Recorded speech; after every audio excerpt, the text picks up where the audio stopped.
Hello everyone and welcome back to my channel. I have an obsession with buying containers to put candles in. When I go to thrift stores or when I'm out shopping and I see a container like a cookie jar or just something like that, my brain automatically thinks, wow, that'd make a great candle. So this is a soup serving bowl that I purchased at Target a few years ago, that when I saw it, I was like, oh, candle's gotta go in that. And I refill it year after year. And that's what this tutorial is gonna be on, how to figure out if you have a container that you want to make into a candle, how to figure out how much wax to put in it, what size wicks, and how many wicks to have a successful candle. But I want to show you some ideas that you can use for making different types of container candles that are not in just mason jars. Teapots, teacups. This I purchased at an antique store for like next to nothing. It's also a soup serving dish. My mom gave me this butter dish. She was gonna sell in a garage sale, and I'm like, no, I can so see a beautiful candle in here with a long wooden wick. And this was a Christmas present I received one year. It's a cookie jar, and I love buffalo plaid. So this one day will be a candle. So there's just some ideas that you can use to make your own candles, and if you watch this video and take notes, you will be able to do it. I know you can do it. Just purchase the items and set a date and a time and just make your own candle. You will. Okay, we'll edit that out. I'll list all the items below that I've used, and you can make your own candle and get started, and then year after year refill it, and it will be, when fall comes, I always get that feeling like I want to make candles. I just get that feeling, and I don't know why. It just kind of comes with the fall, and I don't think I'm the only one that feels that. Enjoy this video. If you have any questions, please comment below. Subscribe and hit the notification button, and please like my video. It does help out a lot. I also have an Etsy store where you can see the things that I have for sale over there. Have fun watching my video, and let me know if you do try making this candle and what container you use. Bye. Today I'm going to be making a video on how to refill this candle, which is actually a soup serving bowl that I purchased from Target a few years ago, but I really liked the container, and I thought it would just make a really great candle that I could burn for many weeks. So this is left over from last year. I'm gonna have to melt that. I'll melt it in the microwave and take it out and clean up the candle so I could put in new wicks. Okay, and this is after a minute of melting my wax.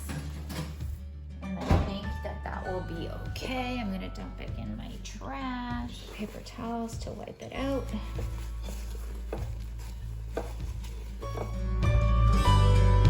Now I'm gonna take some rubbing alcohol and just kind of work on getting it clean from the soot.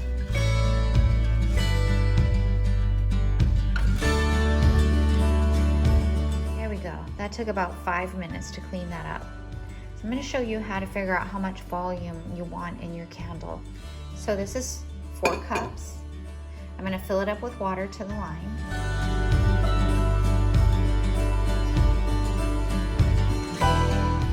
I want my candle to be half full. And this is about a third.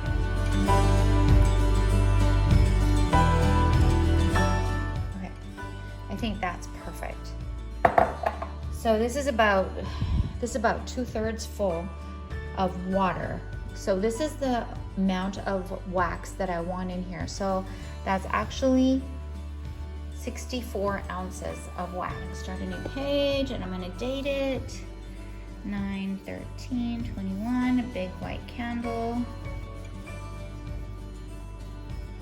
And then just add all your specifics. 2/3 full. What wax you're using. I'm using golden wax, 4044. I'm gonna use 64 ounces of volume. So I'm gonna figure out how much wax I'm gonna need to get 64 ounces of volume. So my formula is 1 pound of flakes equals 20 ounces of volume. So to make this easy, I'm just gonna use 60 ounces. I'm gonna use 60 ounces of volume. So I know if 1 pound of flakes is 20 ounces, I know I need to have 3 pounds of wax. Flakes melted. And that means I can use 6 ounces of fragrance, because I'm gonna use a 10% fragrance load. I could use between 5, since it's a big candle, it will actually burn a lot of fragrance into the air. So you know what I might use is a 5% fragrance load, and just do 3 ounces of fragrance. All right, so I'm gonna pour this outside because I don't want that going down my drain. There's still a little bit of wax in there melting. All right, time to measure out our wax. We want 3 pounds. I'm gonna put my candle, I only use this for candles. I'm gonna put this 2 pounds, okay. And I'm just gonna start adding my flakes. Here we go, 3 pounds of wax. And now I'm gonna start melting it in the microwave. I'm gonna melt the wax on high in my microwave at 2-minute intervals and then stir. When I get close to 180, I'll do 30-second intervals until I hit between 180 and 190. To figure out what size wick and how many we're gonna use, I like to use candlescience.com. They have a great wick guide here. So we're gonna go to the top here, and we're gonna type in wick guide. There it comes up. We're gonna click on that. And then we're gonna scroll down and it says choose your wax. So I'm using Golden Brands 444 soy wax. I'm gonna click on that. And then over here it says your container size. So my container, my pumpkin, as I measure across, is approximately 9 inches in diameter. So I'm gonna divide that into sections of 3. So what is suggested for my diameter of almost 3 inches is an Eco 12 wick. I don't have a CV14, I'm gonna use the Eco 12. And I am going to put 5 in, because if I'm imagining a round circle that's 9 inches in diameter, 3 inches will go across 3 times. So that's 3 across the middle. And then if you did like an X, you would do 3 across the middle going from top to bottom, and 3 across the middle going horizontally. So you don't want to double the middle one because there's always one there. So that would be 5 wicks. If you're not mathematically inclined and numbers kind of turn you off, I want to just make a visual for you. So I've put my container on a mat. You can use just paper, and I'm gonna like outline it with some pencil. So I have my circle drawn, and I'm gonna measure it, and it is 9 inches across. That's the diameter, 9 inches. And I know because it's a circle that this is also going to be 9 inches this way. So I'm choosing a container size from Candle Science Wick Guide that's going to be 3 inches, almost 3 inches. So 1, 2, and that means you could fit 1 3-inch circle here, 2, 3, 4, 5. So I'm going to go like that. That's why I chose 5 wicks. Now, this is a way you can figure out whatever wax you're using, which wick would burn that wax the best and give the best flame and the best hot throw, which is when your candle is burning. It's called hot throw, how well it smells. Is your fragrance like not smelling at all, or does it smell really good and really strong? and with the least amount of soot and the least amount of mushrooming of your wick, which is a little mushroom that sometimes wicks make on top, and that has to be cut off before you relight it.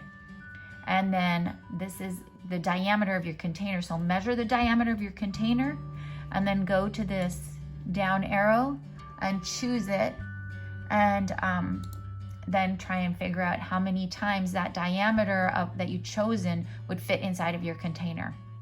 Now remember, you're gonna have to test this.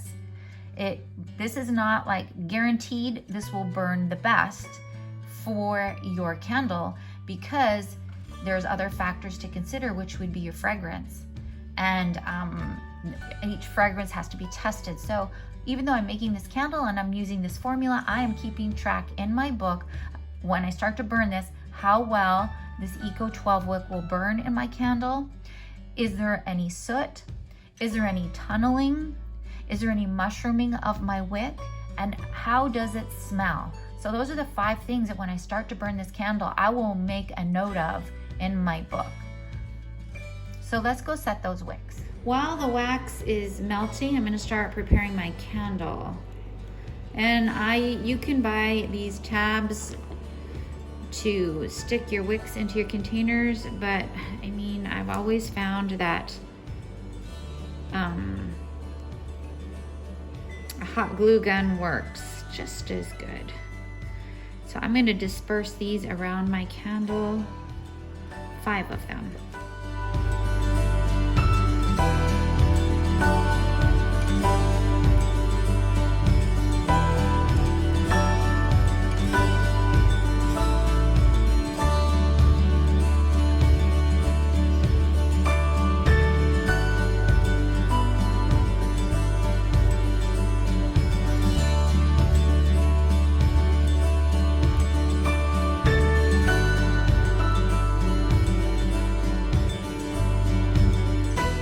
Okay, now we're going to make our own wick holders. And normal wick holders fit across like little containers, but for a big container like this, you kind of have to be a little bit creative and use your critical thinking skills. So what I do for large containers like this is I use some tape, and I just kind of put the wicks inside the tape like that, and be set in between 2 pieces of tape, and just kind of hold them up like that where I want them to be placed.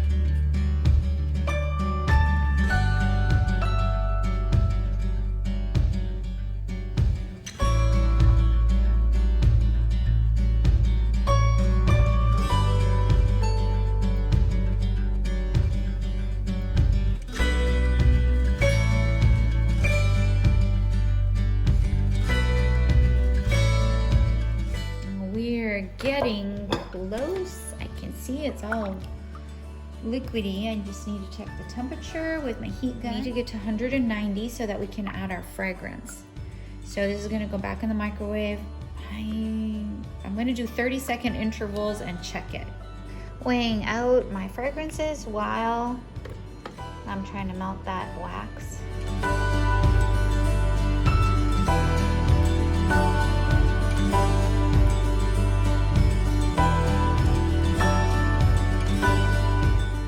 Reach between 180 and 190, we can add our fragrance in. So I'm just going to pour it in.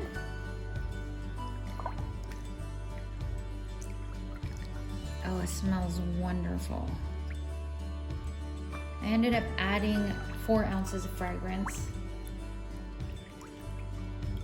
instead of the 3.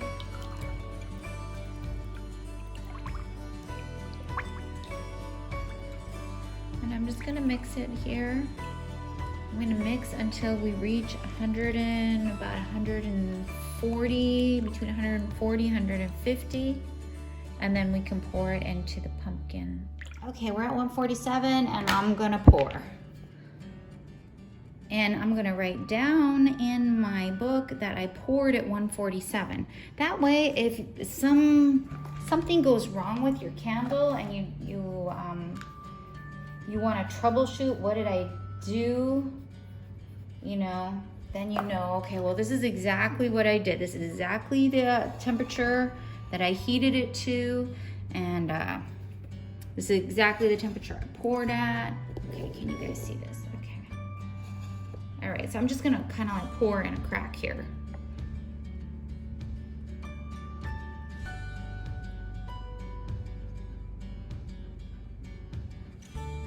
I like to do all my candles white. I used to try and dabble in some colorant, but it also affects how your wick burns. So it's just another factor to try and figure in on getting your candle to burn good. And I was like, okay, it's not that important to me.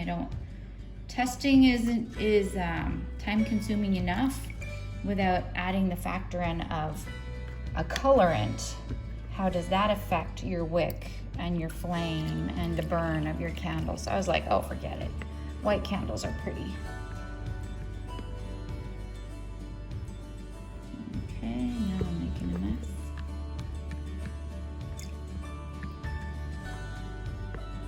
Okay, I'm gonna clean this out with paper towel. The wax is still not hard.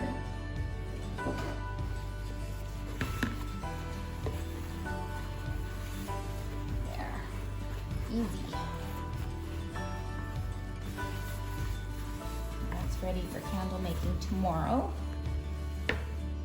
And then this, all I'm gonna do is make sure the wicks are standing up straight, which they are, and I'm gonna just set it over on the counter. And then tomorrow morning, I'll show you, I'm just gonna peel off the plastic and it'll be hard. It'll take all night to harden though. Good morning.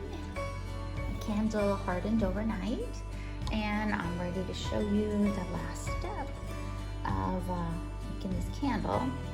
So what I'm gonna do is I'm just gonna cut the wicks actually before I take the tape off. So I'm gonna just kind of go in with my scissors and I'm gonna cut about almost 3/4 of an inch. You wanna make sure your scissors are pretty sharp and sturdy because you don't wanna be like trying to saw at the wicks. You wanna make sure when you cut them that it's gonna cut easily. And otherwise, you know, if you have dull scissors, you're going to be like, and that's not going to be good. Then you're going to bend the wick and make your wick be in like a hole. Then I'm going to just kind of cut the tape and take these off. And I'm going to pull off my tapes around here. It smells really nice. It has a nice cold throw, which means when the candle's cold, you can still smell it.